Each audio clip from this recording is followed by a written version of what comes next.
ఈరోజు నాగపంచమి సీరియల్ ఎపిసోడ్లో ఏం జరిగిందో తెలుసుకుందాం. జ్వాల పంచమి ఇద్దరు ఒకే ఇంట్లో ఉండడం వల్ల జ్వాలకి పంచమిని చంపడానికి ప్రతి అవకాశాన్ని వినియోగించుకోవాలి అనుకుంటుంది. ఏ చిన్న అవకాశం దొరికినా కూడా విడిచిపెట్టకుండా పంచమిని చంపే ప్రయత్నం చేస్తూనే ఉంటుంది. చిత్ర మాత్రం వీళ్ళిద్దరికీ పిల్లలు పుట్టకూడదు స్వామి, ఏదో ఒకటి జరిగి ఇద్దరికి పిల్లలు కడుపులోనే చనిపోవాలి అని తను మాత్రం దేవుణ్ణి కోరుకుంటూ ఉంటుంది.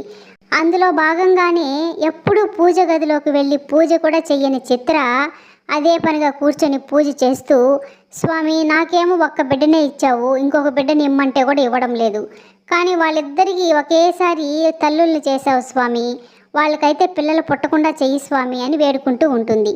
ఇంట్లో వాళ్ళందరూ చిత్ర పూజ చేయడం చూసి ఆశ్చర్యపోతూ ఉంటారు.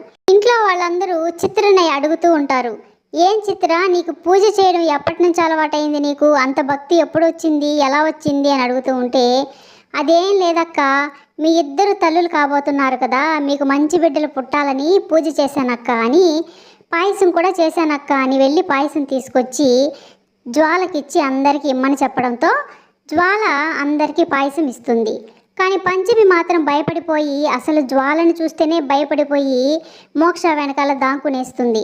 పాయసం తీసుకో పంచమి, ఎందుకలా దాంకుంటున్నావు, ఇందా తీసుకో అని జ్వాల ఇస్తుంటే కూడా మరింత భయపడిపోయిన పంచమి అక్కడి నుంచి పరిగెత్తా తన రూమ్లోకి వెళ్ళిపోయి దాక్కుంటుంది. పంచమిని ఇబ్బంది పెడుతున్న కరాళితో మాట్లాడి కరాళి సంగతి ఎంతో తేల్చుకోవాలి అని నాగేశ్వరి కరాళి దగ్గరికి వెళ్ళి, నీకు ఎన్నిసార్లు చెప్పినా కూడా నీకు బుద్ధి రాదా కరాళి, మీ అన్నని చూసి కూడా నీకు జ్ఞానోదయం కలగలేదా, నాగజాతితో విరోధం పెట్టుకున్న మీ అన్న పంచమి చేతిలో మరణించాడు, మీ అన్నను చూసైనా కూడా నువ్వు తెలివి తెచ్చుకోకుండా మళ్ళీ నువ్వు నాగజాతితో విరోధం పెట్టుకుంటున్నావు, నాగజాతి పగ తరతరాలుగా ఉంటుంది, నాగమణి సంపాదించాలి అన్న ఆశతో ఉన్న శక్తులు కూడా పోగొట్టుకున్న నువ్వు మా నాగజాతితో విరోధం పెంచుకుని నీ ప్రాణాల మీదకు తెచ్చుకుంటున్నావు కరాళి. పంచమి ఇప్పుడు నాగకన్య కాదు, పాముగా మారలేదు కాబట్టి నువ్వు బ్రతికిపోయావు, కానీ ఇప్పుడు పుట్టబోయే బిడ్డ మాత్రం నాగాంశతో పుట్టి నిన్ను చంపడం కోసమే పుడుతుంది, ఆ సంగతి మర్చిపోవద్దు అని నాగేశ్వరి హెచ్చరించడంతో కరాళి నవ్వి, అది జరగదు నాగేశ్వరి, ఎందుకంటే మీకు ఆగర్భ శత్రువు అయిన గరుడరాజుని ప్రసన్నం చేసుకొని గరుడ శక్తిని నేను పొందాను, ఆ శక్తిని మీ నాగలోక యువరాజైన పణీంద్రలో ప్రవేశపెట్టి ఆ పణీంద్రని గరుడ శక్తిగా మార్చి ఆ శక్తిని జ్వాల కడుపులోకి ప్రవేశపెట్టాను. ఇప్పుడు జ్వాల పంచమి ఇద్దరు ఒక్క దగ్గరే ఉన్నారు. పంచమి కడుపులో పెరుగుతున్న బిడ్డ జ్వాల కడుపులో పెరుగుతున్న గరుడ శక్తి నాశనం చేస్తుంది, కాబట్టి మహారాణి పుట్టే అవకాశమే లేదు, నేను మరణించే అవకాశం అంతకన్నా లేదు అని తను తీరిగ్గా చెప్పడంతో నాగేశ్వరి అయితే ఏం చెయ్యాలో అర్థం కాక కొంచెం సేపు స్టన్ అయిపోతుంది.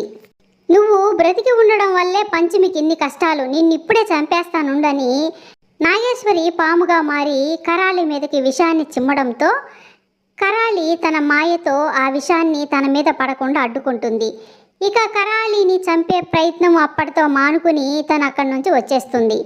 కరాళి చెప్పింది నిజమా కాదా తెలుసుకోవడం కోసం నేరుగా జ్వాల దగ్గరికి వెళ్ళి తనని పరిశీలించి చూడడంతో నిజంగానే తనలో గరుడ శక్తి ఉండడం కనుక్కొని, ఈ గరుడ శక్తితో పంచమికి ఎప్పటికైనా ప్రమాదమే, పంచమిని ఎలాగైనా కాపాడుకోవాలి, ఈ గరుడ శక్తి బారి నుంచి పంచమి కడుపులో పెరుగుతున్న మా మహారాణి విశాలాక్షిని ఎలాగైనా కాపాడుకోవాలి అని తను అనుకుంటుంది. తర్వాత పంచమిని జ్వాల చంపే ప్రయత్నం మళ్ళీ మొదలుపెట్టి మెట్ల మీద నుంచి దిగి వస్తున్న పంచమిని జ్వాల పట్టుకొని అలాగే కిందకి తోసేస్తుంది. పంచమి అయితే దొల్లుకుంటూ వచ్చి కింద పడి అలాగే స్పృహ కోల్పోతుంది.